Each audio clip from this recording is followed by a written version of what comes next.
Bonjour Marion Maréchal. Bonjour. Merci d'être mon invitée ce matin sur RMC BFM TV. Aujourd'hui, vous êtes directrice de l'ICEP à Lyon. C'est l'Institut de sciences sociales, économiques et politiques que vous avez créé. Et vous êtes ancienne députée Front National du Vaucluse. Je voudrais d'abord qu'on prenne le temps de comprendre ce qui se passe avec cette tribune, cette fameuse tribune des généraux et officiers qui avait été publiée par Valeurs Actuelles. Il dénonce, je les cite, un délitement de la France, un péril mortel. Marine Le Pen leur a tout de suite tendu la main. Et ce matin, dans les colonnes du journal Le Parisien, le général Lecointre, qui est chef d'état-major des armées, annonce des sanctions. Est-ce que vous le comprenez ? Non, pas du tout. D'ailleurs, je constate que cette tribune fait plus d'émoi dans le débat public et auprès des ministres que les émeutes que nous vivons depuis maintenant des semaines. Donc c'est quand même surprenant. Je m'attarde sur une notion qui est souvent mise en avant, notamment d'ailleurs pour sanctionner ces militaires, qui est la notion de devoir de réserve. J'ai lu un texte très intéressant d'ailleurs à ce titre d'un colonel dans la marine qui explique qu'en fait cette notion juridiquement de devoir de réserve n'existe pas en tant que telle. Ça veut dire qu'il y a dans le code de la défense, dans le statut des militaires, des limites mais qui sont extrêmement générales, extrêmement floues et qui sont difficilement applicables à des cas très précis. Et en tout cas qui ne relève en aucun cas d'une interdiction totale en tant que citoyen d'exprimer une opinion dans le débat public. Mais ils ne le disent pas tout à fait en tant que citoyen. On va revenir sur le fond de cette tribune, mais ils disent tout de suite, nous restons des soldats de la France. C'est aussi en ce nom-là qu'ils parlent. Oui, mais ce que je veux dire, c'est qu'il n'y a pas en réalité de contradiction. Et d'ailleurs, je trouve qu'il serait intéressant, au contraire, qu'on puisse permettre et clarifier pour que les militaires aient une plus grande liberté d'expression, parce que je pense, et c'est d'ailleurs le cas de ces militaires, que leur expérience sur des théâtres d'opérations extérieures, des pays en guerre ou des pays qui ont connu la guerre civile, leur permet d'avoir une grille d'analyse, évidemment, qui n'est pas celle du commun des mortels et qui est intéressante, justement, pour pouvoir dénicher les signes avant-coureurs qui pourraient éventuellement exister dans la société relativement à l'état de guérilla latent que nous vivons au quotidien. Donc moi, je trouve qu'au contraire, on a besoin des militaires dans le débat public et je m'étonne d'autant plus que, je veux dire, typiquement, c'est un procès qu'on n'aurait pas fait à De Gaulle lorsqu'il sort, il est colonel à l'époque où il écrit Vers l'armée de métier. C'est un texte qui fait beaucoup parler, qui est très critiqué dans les cercles, y compris par le gouvernement de l'époque. Et pourtant, personne ne s'offusquait du fait qu'un militaire puisse s'exprimer dans le débat public. Si je vous entends bien, ça veut dire que non seulement vous seriez pour lever le devoir de réserve, mais à l'inverse, même peut-être pour les encourager à s'exprimer davantage. Alors, je trouve qu'en effet, même s'il peut y avoir évidemment des restrictions de loyauté vis-à-vis de la défense ou de la politique de défense à un moment donné, ça veut dire que si vous êtes envoyé en mission, quand même vis-à-vis vous envoyez. Non mais moi je pense que les militaires, lorsqu'ils partent en mission évidemment à l'extérieur, se doivent d'avoir une certaine réserve sur ce qu'ils peuvent penser de cette mission et ne pas l'exprimer publiquement. En revanche, ils sont des citoyens. Ils sont des citoyens qui mettent quand même leur peau au bout de leur engagement. Et à ce titre-là, au contraire, je pense qu'ils ont quelque chose à apporter dans le débat public. Enfin, je veux dire, si on raisonnait comme Madame Parly en 33-40, tous les militaires qui, à l'époque, s'étaient exprimés pour alerter sur le réarmement de l'Allemagne auraient fini devant les tribunaux militaires parce que, justement, ils exprimaient leur opinion. On en est là aujourd'hui. Je trouve qu'en tout cas... le péril est le même. Non, le péril, évidemment, n'est pas le même. C'est un parallèle, si vous voulez, pour illustrer le fait qu'il y a quand même une démesure lorsque des militaires cherchent, de fait de leur expérience, parce qu'en plus, la plupart sont des retraités, donc en l'occurrence, le devoir de réserve, je sais pas pourquoi ils le relèvent. Quand on a des militaires qui font une tribune aussi grave sur l'état de la société, qui est manifestement soutenu par une partie non négligeable de l'armée, puisqu'il y a tous les jours des signataires qui arrivent, y compris des soldats du rang, ça dit quelque chose de la société. Voilà. Et je ne suis pas sûre que ce soit en étouffant ce débat et en traînant les gens devant les tribunaux ou en les radiant de l'armée qu'on règle ce problème. Par ailleurs, je vous le dis franchement, moi je pense qu'il y a une analyse de mauvaise foi autour de cette tribune. Quand on lit le texte et qu'on lit la phrase qui fait polémique, moi, je ne vois pas du tout un appel à l'insurrection. Très franchement, je vois des gens qui expriment une crainte. La crainte qu'en effet, à un moment donné, on soit contraint, dépassé par les événements, de faire intervenir l'armée d'active dans des théâtres urbains avec les émeutes. Mais je ne vois pas un souhait et je vois encore moins un appel. Et je pense, je vais aller plus loin, je pense même que cette œuvre, cette polémique est une manœuvre de diversion organisée par Jean-Luc Mélenchon, puisque c'est de là que vient la polémique. L'idée qui est quand même quelque chose comme la volonté d'un putsch. Oui, voilà. Enfin, je veux dire, lui, il parle carrément de factieux. Il sort les articles du Code de la Défense pour qu'on les traîne devant les tribunaux. Et pour faire diversion de quoi ? Et je pense qu'il veut faire diversion parce que, souvenez-vous, juste avant qu'on ne parle de cette tribune et que Jean-Luc Mélenchon en fasse un pataquès, c'est pas possible. C'est à ce moment-là qu'a lieu le meurtre du djihadiste à Rambouillet, par le djihadiste à Rambouillet, de cette femme dans le commissariat. Et c'est à ce moment-là où on commence à dépecer un peu le profil de ce djihadiste et qu'on découvre que dans son profil, notamment à travers les réseaux sociaux, il y a évidemment des références djihadistes, on y reviendra très certainement, qui sont passées en dehors des radars, mais il y a aussi, chose plus surprenante, mais qui est en fait pas si anodin que ça, le fait qu'il suive de manière régulière des profils qu'on qualifie de manière générique islamo-gauchistes, et je pense notamment à Edoui Plenel et Jean-Luc Mélenchon, et qui relèvent... Qui sont complices en quelque sorte ? En tout cas, qui révèle un phénomène particulier. Alors pour le coup, je lisais ça de Bernard Rougier. Là, vous faites référence en fait au fil, ce qu'on appelle le fil et le mur sur Facebook, sur les réseaux sociaux, qui ont été publiés en effet par le terroriste de Rambouillet. Et quand on lit et quand on regarde l'évolution, notamment sur son profil Facebook, on voit à quoi il s'intéressait, ce qu'il soutient. Et c'est ce profil-là dont vous parlez. Hein. Exactement. Et en fait, un spécialiste du Moyen-Orient comme Bernard Rougier explique qu'il y a aujourd'hui de plus en plus des formes d'hybridation entre d'un côté cette dialectique islamo-gauchiste et le djihadisme. Pourquoi ? Parce qu'en fait, cette rhétorique islamo-gauchiste, elle organise, elle alimente un ressentiment victimaire, elle communique comme le djihadisme avec l'idée que finalement il y aurait un État et une société islamophobe, et qu'à ce titre, eh bien finalement, le passage à l'acte est une forme de justice rendue. Ce n'est évidemment pas ce que dit Jean-Luc Mélenchon, mais dans la tonalité, si vous voulez, de ce ressentiment victimaire, en expliquant finalement aux musulmans qui sont persécutés en France, qu'ils sont maltraités, et c'est la même dialectique d'ailleurs qu'avec les minorités racisées, bah oui, il y a une forme d'hybridation qui s'alimente l'une l'autre et qui intellectuellement aboutit à alimenter le séparatisme. Et je pense que Jean-Luc Mélenchon a voulu échapper à ce débat finalement intellectuel et à cette hybridation. Marion Maréchal, on va revenir quand même sur cette tribune des militaires, mais si je vais jusqu'au bout de ce que vous dites, est-ce que vous considérez que Jean-Luc Mélenchon ou Edoui Plenel ont une forme de complicité ou de responsabilité? Non, complicité, le mot est fort, parce qu'évidemment Jean-Luc Mélenchon ne veut pas qu'on égorge des gens en France et Edoui Plenel non plus. Mais néanmoins, ils participent d'un état d'esprit dans la société qui, pour moi, alimente la sécession. Alors évidemment, s'il n'y avait pas cette problématique djihadiste, d'une certaine manière, ça s'en tiendrait à malheureusement des débats racialistes et probablement des ressentiments entre communautés. Et on n'irait pas jusqu'à des égorgements et tout. Mais en tout cas, ce qui est sûr, c'est qu'il y a aujourd'hui une forme de convergence et l'islamo-gauchisme en France est menaçant en ce sens qu'il y a aujourd'hui un terreau dans lequel il prend corps et qui du coup peut avoir évidemment des profits comme celui-ci qui se politisent et qui, une fois de plus, voient dans leurs actes un acte de justice contre l'État, contre la société. On va revenir sur juste contre l'État, j'y reviens parce que ça revient à ce que je vous disais à l'instant sur l'islamo-gauchisme et qui explique qu'il y aurait une forme de racisme structurel, systémique en France. Vous utilisez exactement les mêmes mots que la Tribune. Hein. C'est très frappant. Oui, non, mais moi, la Tribune, je l'ai sous les yeux. Hein. Un certain antiracisme qui ferait partie de ce qui conduit au délitement de la France, qui crée sur notre sol un mal-être, une haine entre les communautés. Vous êtes d'accord avec ça? Je suis d'accord avec ça. Et c'est pour ça d'ailleurs que cette femme est attaquée dans un commissariat parce qu'elle est dans le service de la police, parce qu'elle représente l'État. Elle représente l'État, elle ne représente pas uniquement la mécréante ou ce qui pourrait être perçu comme la chrétienne qu'on doit punir dans le mois de Ramadan. Non, elle est la représentante de l'État, de cet État qui est considéré par les islamo-gauchistes et les djihadistes comme l'État raciste, l'État islamophobe, porteur de cette société. Vous êtes d'accord également avec les autres phrases de la Tribune quand ils disent le délitement qui, avec l'islamisme et les hordes de banlieues, entraîne le détachement de multiples parcelles de la nation? Bah oui, indéniablement. Enfin, je veux dire, quand vous voyez aujourd'hui ce qui se passe à Trappes ou dans un certain nombre de banlieues, on voit bien qu'il y a un délitement. On voit que l'État recule. Alors pourquoi l'État recule ? Je pense que l'État recule parce qu'il a peur, si vous voulez, en donnant l'ordre de la confrontation, en tout cas de signer la fin de la partie, en allant vers des interpellations qui seront forcément des interpellations musclées au regard des profils que vous avez en face de vous. Je pense qu'ils craignent en fait d'avoir à un moment donné un blessé d'ailleurs de part ou d'autre. Et donc ils préfèrent ne pas agir. Oui, et je pense qu'ils n'ont qu'une crainte, c'est de revivre un 2005 x3. Parce que toutes les conditions qui ont 2005, permis... les émeutes de banlieue. Hein. Tout à fait, qui avaient embrasé une grande partie des cités françaises.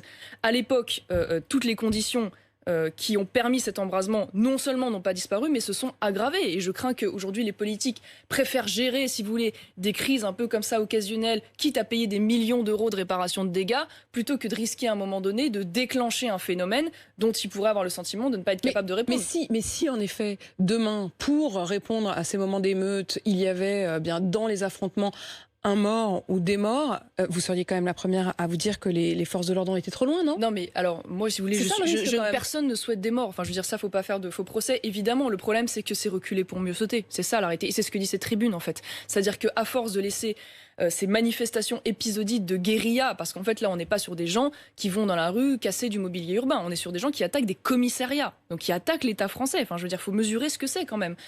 Si on laisse cette situation se dégrader, elle ne va aller que de mal en pis et inexorablement, de toute façon, on finira par aller à un affrontement. Comment faire et ça tournera mal. Donc autant d'une certaine manière, ce que l'État tout de suite prenne les choses en main plutôt que la situation. Mais ça veut dire quoi prenne les choses en main? C'est sur cette phrase que je voudrais aussi vous entendre.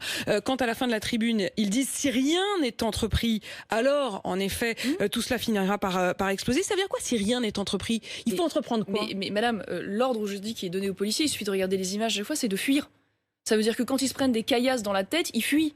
Donc oui, évidemment, aujourd'hui, s'il y a en être entreprise, c'est-à-dire déjà commencer par faire en sorte que la police ne recule plus et leur donner les moyens de ne plus reculer, à la fois en termes d'hommes et en termes de matériel, pour permettre que des interpellations soient faites, que la justice et la chaîne pénale fassent son travail, et que ces gens qui sont dangereux pour la société et qui prennent en otage en plus les populations de ces quartiers, parce qu'en plus, tout le monde se fiche des populations de ces quartiers. C'est quand même incroyable. Dire, les gens se font brûler leurs bagnoles, casser leurs vitres, sont pris au milieu de violences qui en plus parfois avec des explosifs, parce que les tirs de mortier ça équivaut à des explosifs, peuvent être blessés. Enfin, je veux dire, c'est invraisemblable qu'on ne pense jamais à eux. Voilà, on pense à la sécurité de ces émeutiers, mais on ne pense pas à ça. Le problème, si vous voulez, aujourd'hui, c'est qu'il y a une propagande qui est parfois organisée par ces émeutiers, où on voit bien qu'il n'y a même pas besoin de véritables blessés ou de véritables reproches à faire à la police pour que ça entraîne des émeutes. Souvenez-vous de ce jeune homme qui était en scooter et qui, à un moment donné, s'est blessé, vous savez, est tombé et s'est fait mal à la jambe.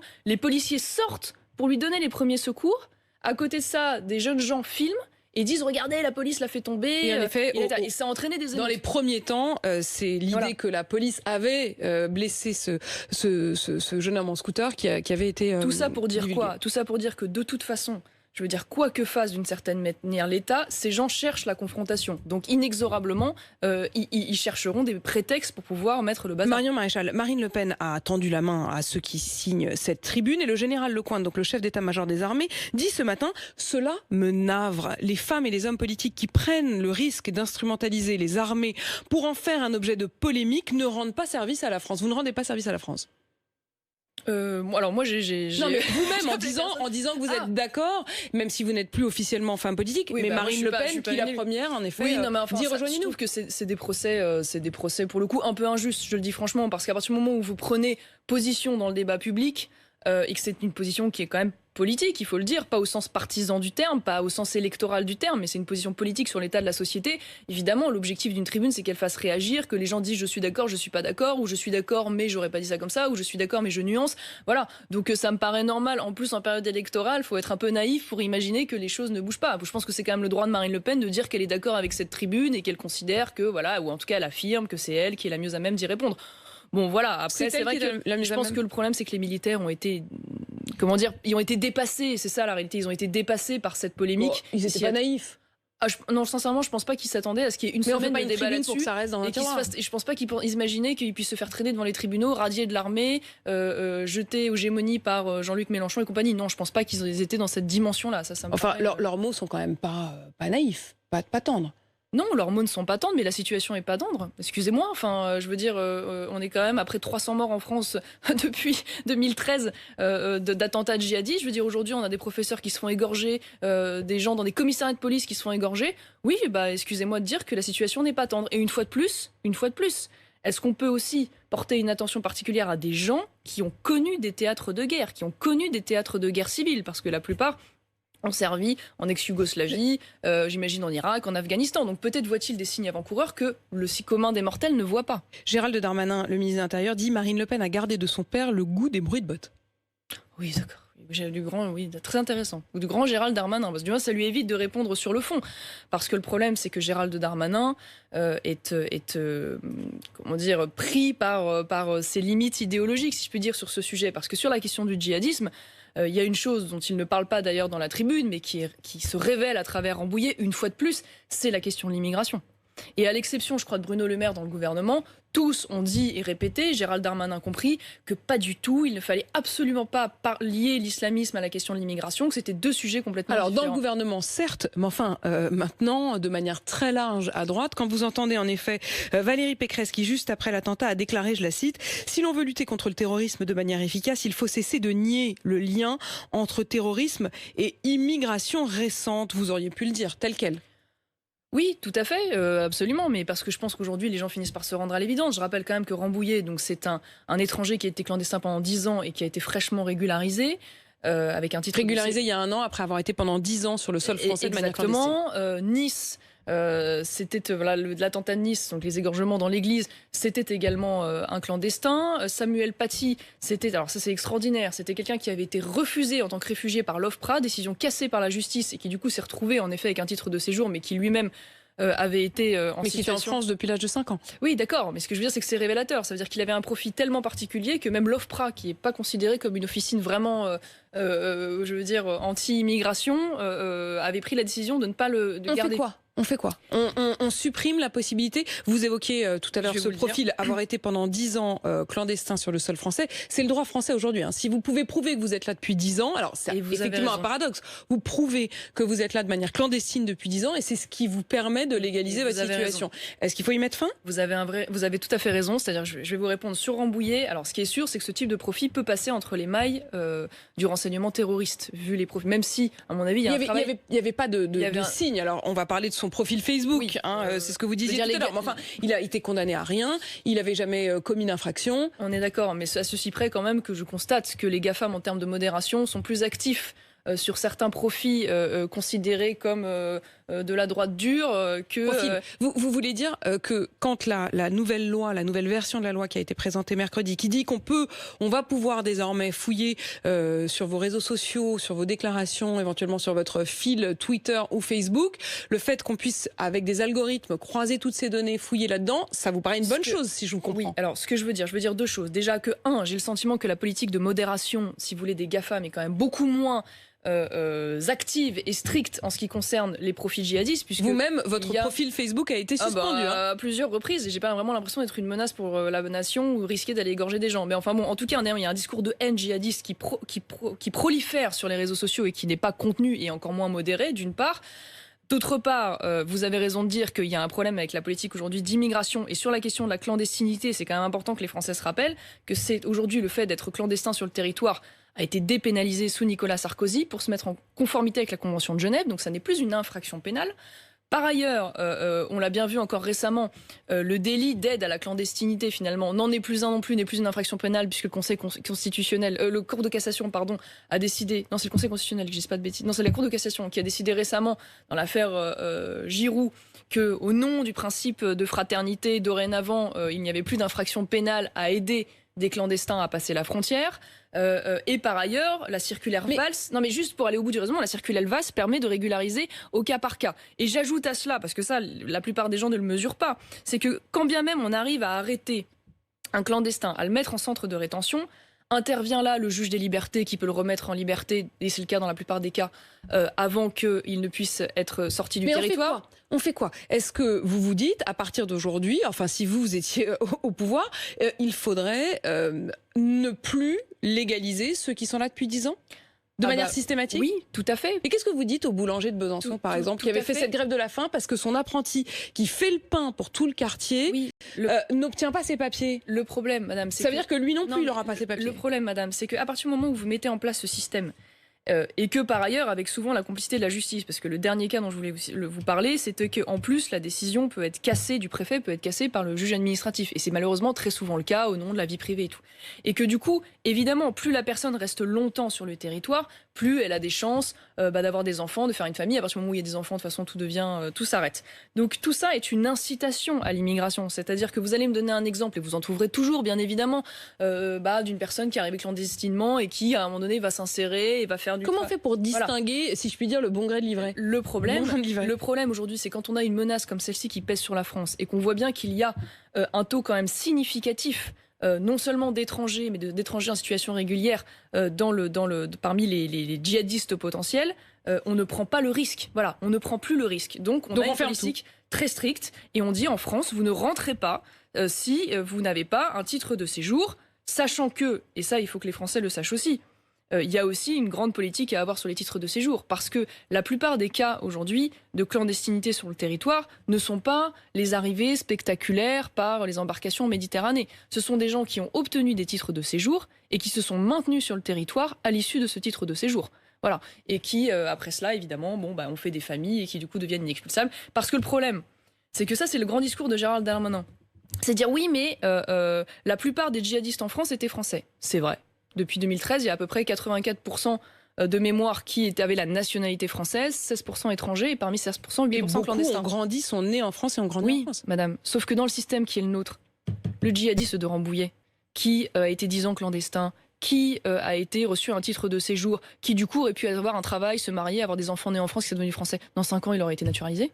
C'est comme ça que ça se passe en France, et donc il aurait été français. Donc, ce que vous voulez dire, c'est que c'est des Français, mais qui sont pas français depuis très longtemps. Mais ce que je veux dire, c'est que cet argument veut dire qu'en fait, ça ne veut pas dire qu'il n'y a pas de lien avec l'immigration. Ça veut dire l'immigration plus ancienne. Ça veut dire que ce sont l'immense majorité, ça pour le coup, l'immense majorité de ceux qui ont la nationalité française sont des enfants de l'immigration, évidemment. Ça veut dire que vous déniez aux enfants de l'immigration une vraie, pleine et entière citoyenneté française ? Non, ce que je veux dire, madame, c'est que en l'occurrence, refuser de faire le lien entre l'immigration au prétexte qu'une grande partie d'entre eux seraient de nationalité française est une erreur, en ce sens que l'immense majorité sont des enfants de l'immigration, première, deuxième ou troisième génération. Et que pourquoi on se retrouve avec des personnes nées en France, ou parfois même de parents qui sont nés en France, qui deviennent djihadistes, parce que la politique d'immigration a été tellement déraisonnable qu'on a créé, et ça je pense que tout le monde le constate, des enclaves sécessionnistes qui alimentent le communautarisme, qui alimente le séparatisme et qui aboutit à des profits tels que celui-ci. Vous disiez tout à l'heure, il faut regarder leur profil Facebook, ça va être fait. C'est la décision qui a été annoncée mercredi en Conseil des ministres. Vous disiez à l'instant le séparatisme, il y a une loi contre le séparatisme qui vient d'être votée. Oui. Est-ce que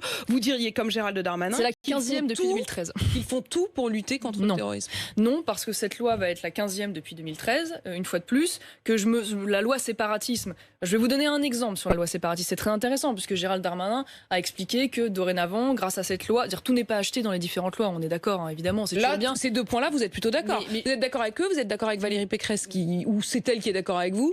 Oui, non, mais qu'importe, oui, si vous voulez, le problème, si vous voulez, je vous donne un exemple sur la loi séparatiste, c'est intéressant. Je vois Gérald Darmanin qui explique qu'avec cette loi séparatiste, dorénavant, on pourra, grâce à cette loi, fermer les lieux de culte qui propagent finalement des idées djihadistes et ça va nous faciliter la tâche.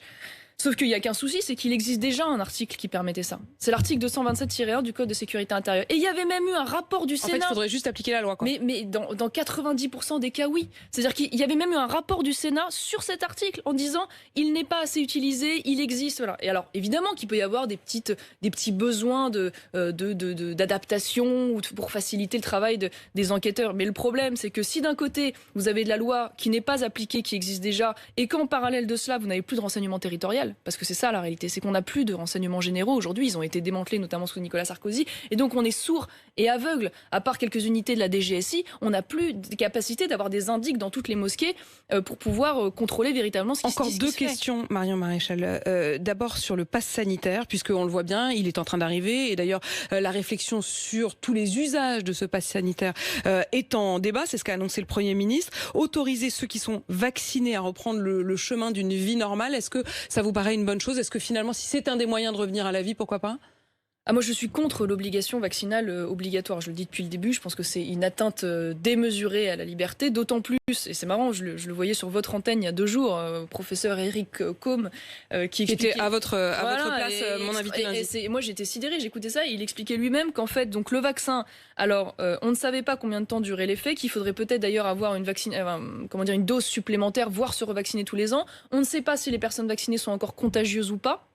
Et de fait, on ne sait pas. Donc pas de passe. Non, ce que je veux dire, c'est que de ce fait-là, je ne suis pas contre qu'il y ait un document qui permette plus facilement de voyager pour pouvoir indiquer si on a été contaminé, donc si on est immunisé, si on est un test PCR ou si on est vacciné. En revanche, je ne trouve pas que l'obligation vaccinale soit la bonne réponse.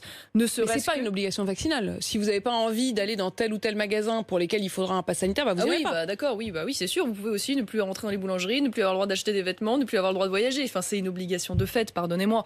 Et comme je suis très inquiète de voir que l'idée des QR codes aussi commence à prospérer, ça veut dire qu'on est en train d'importer tout ce que fait la Chine. Au moins, c'est très bien. Comme ça, on les prend en package et on l'importe en France. Ou dorénavant, l'ensemble de votre vie privée sera tracé parce que vous devrez flasher un QR code à l'entrée des commerces. Moi, je ne veux pas de cette vie-là. Et je pense que la solution, elle est d'abord dans la prévention, dans les traitements, elle est d'abord dans la réponse hospitalière, mais elle n'est pas dans le traçage systématique de l'ensemble des citoyens et dans la mise au ban de toutes nos libertés fondamentales. Je trouve que c'est dans ce cas-là, devenons la Chine et puis renions tout ce qui fait le propre de notre civilisation. Marion Maréchal, pourquoi vous ne voulez pas dire publiquement que vous allez voter Marine Le Pen ? Mais pour une raison très simple, et j'ai déjà expliqué, ça vaut pour Marine comme pour les autres, c'est qu'à partir du moment où je donne mon vote pour un tel ou pour un tel, oui, mais enfin, vous êtes pas... je me transforme comme porte-parole de fait de ce candidat, encore plus en période présidentielle, si vous voulez. Mais parce qu'il y a un doute. Or, je n'ai pas le souhait. Non, mais c'est pour ça que je ne veux pas rentrer dans le débat, parce que je ne veux pas, déjà, me retrouver porte-parole, me retrouver à justifier en permanence telle ou telle stratégie, telle ou telle parole de Marine Le Pen, telle ou telle mesure défendue. Et que, au regard de ce que je fais aujourd'hui, c'est-à-dire être une école. Mais vous réfléchissez à la tête encore ? d'une école. Non, mais je réfléchis pas. Je sais très bien ce que je vote. Mais c'est simplement que je ne veux pas en faire état pour ne pas avoir à me transformer en porte-parole de tel ou tel candidat, pour garder ma liberté d'expression et ma liberté critique aussi, parce que je peux aussi avoir un regard parfois différent du RN sur certains sujets, ou vis-à-vis des LR, ou vis-à-vis des uns et des autres. Et je veux pouvoir le dire sans me retrouver pris en otage, un peu, si je puis dire. Parce que, en effet, vous le disiez, vous êtes aujourd'hui directrice de l'ICEP à Lyon, l'Institut de sciences sociales, économiques et politiques, mais vous avez été députée du Front National du Vaucluse. Merci Marion Maréchal d'avoir répondu à mes questions ce matin sur RMC et BFM TV.